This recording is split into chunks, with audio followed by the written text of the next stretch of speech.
Hello, Soul Spirit Elite. I believe this is transmission 23 or the second for group 2.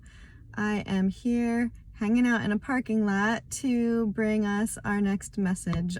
First, I wanted to talk about how difficult my solstice was, emotionally speaking. It is the first day of Capricorn season, which is a little more rigid, intense, a little more self-critical, insatiable kind of energy, almost if you're unbalanced to the point of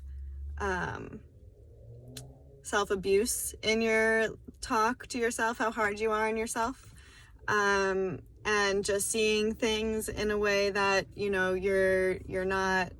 haven't reached your goals aren't even good enough, kind of inadequacy feeling. And we had the great conjunction this solstice, which is pretty awesome, and that I was expecting to kind of wake up in a supercharged, excited, more expanded kind of energy. Alas, no, I did feel more of that Capricorn, but also the Saturn, where it's the restrictions and the regulations and the I want to succeed, I want to accomplish all of these things, but there are so many obstacles and there are so many systems set up to just hold us down and screw us over and keep us feeling like we constantly have to be striving for something more. So I tried for a little while to resist those feelings. I was judging myself for feeling that way. I was trying to pull myself out of it, but it didn't quite cut it. Did some qigong outside, built a snowman with Ely, which was adorable and fun, but still I felt that irky tension. But I persevered and then got super triggered that night by a family member right after I did a nice clearing and cleansing, including that family member in a guided meditation, also trying to just feel more centered. It was like we cut some cords and she called me right away and started asking me questions that she usually doesn't ask, and then went on and disclosed that information to somebody else that wasn't really her information to share. That was super frustrating. It was like cry in the shower frustrating. And I did, I'm proud of how I ended up handling it after an initial extreme reaction. And we're all good now, and new boundaries have been made, and I feel safe to continue to communicate with her. And she understands to, respect and honor the information I share and not just gossip or, share news that's not hers to share. So in that way, it was like helpful that fiery charged energy came up, and we set new rules for each other. We set new boundaries, which is a great thing. And by the end of the night, I was feeling much better, much lighter. And then yesterday, the 22nd, again, I felt much, much better, and continue to be putting new boundaries in place for relationships that were, either draining or depleting or just unbalanced. Not necessarily a bad thing, just something that, if you observe it, instead of letting it lag on or being like, oh, well, maybe it's not that serious and I can just let it go. No, you have to listen to your inner core. You have to put up those boundaries lovingly, but first for loving yourself. You're not going to put somebody ahead of you in your comfort area. You are going to stand your ground and say, no, this is the space that I need, or this is the validation that I need, and these are the rules for how our relationship goes. You cannot step over this boundary. You cannot call me names. You cannot, be codependent in this way, or whatever it is. And also evaluate where you are maybe not honoring others' boundaries or insisting on some unhealthy boundaries with somebody else, and where can you really honor the other by reevaluating your behavior towards them, your expectations towards them, which we shouldn't really be having expectations towards anybody. but ourselves. And even those should be taken, you know, in a certain way, not the be all and end all. So those are my observations for how I went through the solstice. And I have to say that I was bummed that I didn't feel way more elated and blissful on the day of, but I do see this happening in more gradual process now. We're anchoring it down into our physical reality. So it's not just gonna snap and be there for us. We're gonna feel and sense within ourselves the compass of, here's what feels really good in my life and what works for me and the other. And here are the things that are not working and that are depleting me, or that don't feel good in my heart, in my gut, in my solar plexus, or anywhere in the body, because we hold those disharmonies physically just as much as we hold them in our relationships with others. So those are two places that you can feel into for yourself to have some guidance over what needs to be restructured, what needs to be rebranded or shifted in some way, expanded in some way, so you are in a more blissful, constant state, and the people around you understand how to feed your soul, and you understand how to better feed their souls, instead of us draining each other or stressing each other out or feeling uncomfortable, even just feeling uncomfortable around each other. We should all feel that love, that warmth with one another, and that does not mean that you just like let everybody step all over you, or emotionally or otherwise.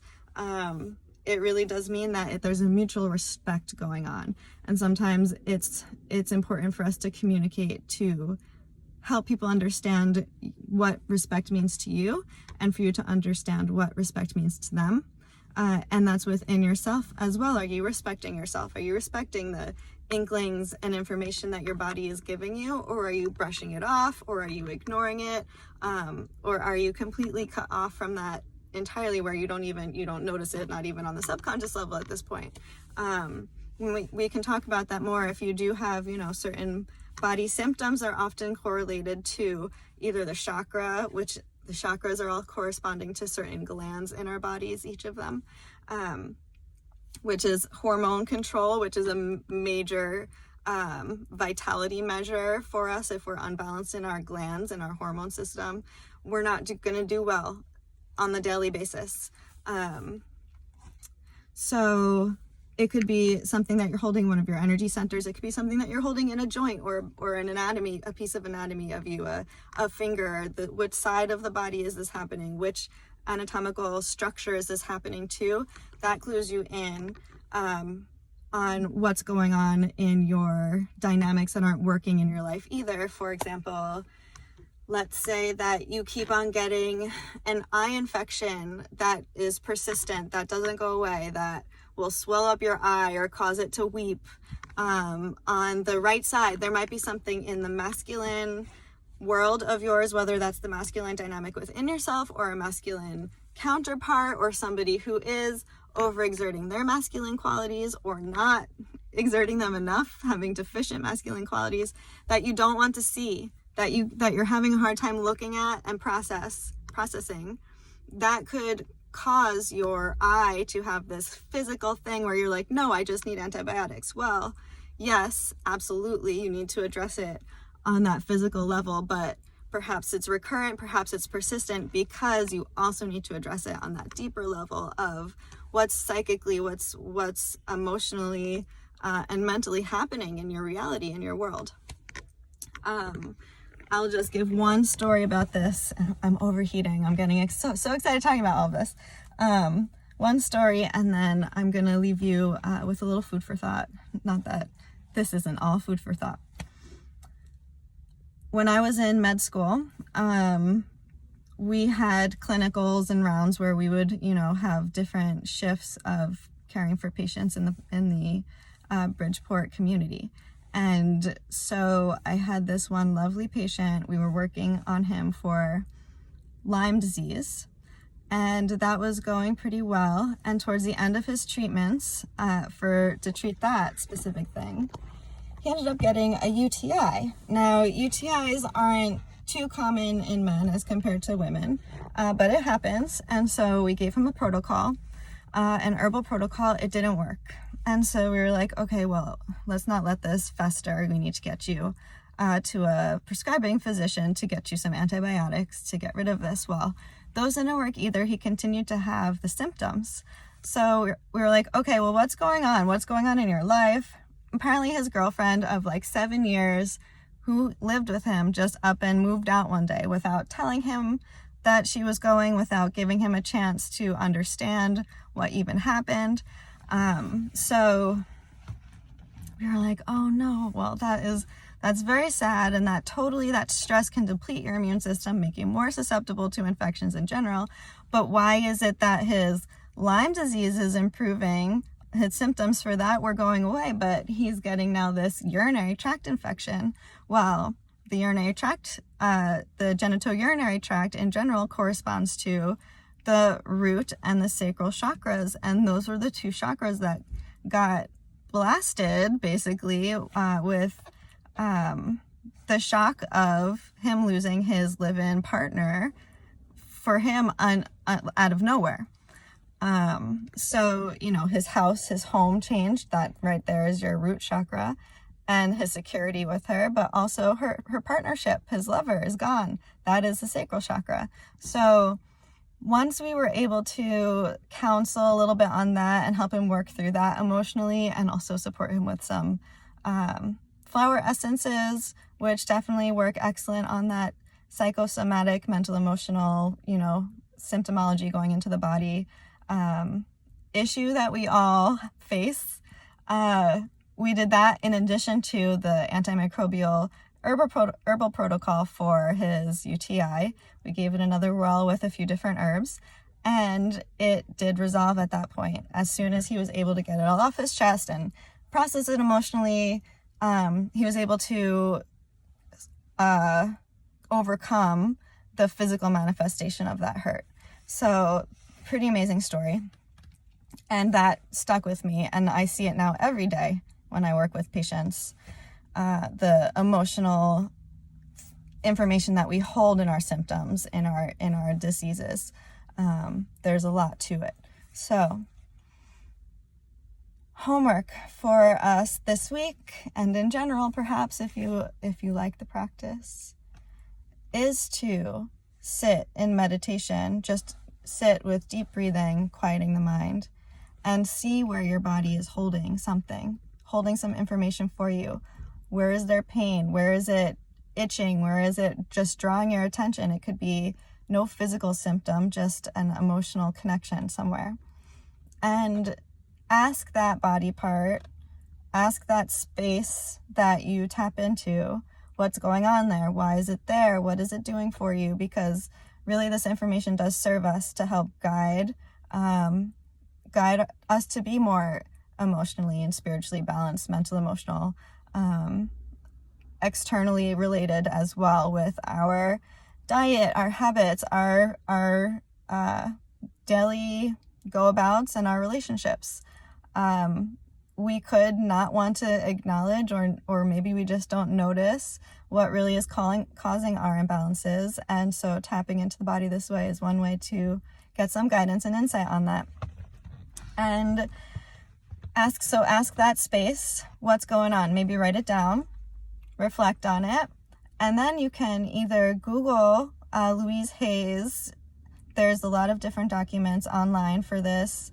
And if you want, you can email me. I'll try and remember to put the link below as well to my favorite resource on this. But she has specific information about each body part. So if you end up zooming in onto a specific body part, and that includes like left or right, things like that, you can look it up afterwards and see if the intuition that you got about it is also kind of how the collective portrays these things. Or maybe the way that she says something is completely different to what you figured out in your meditation, but it's another layer of truth that can be evaluated. Or maybe it has nothing to do with what you really tapped into, and that just shows the importance of doing this work for ourselves and not just doing the whole cookie cutter, one size fits all for everything. We're very complex beings, and certainly we do have certain archetypes, certain collective consciousness factors that are mega common themes most of the time, but we're also very unique beings, and so that's not always the case. So that's it. That's for this week. So much love, guys, and I can't wait to talk again soon. Ciao.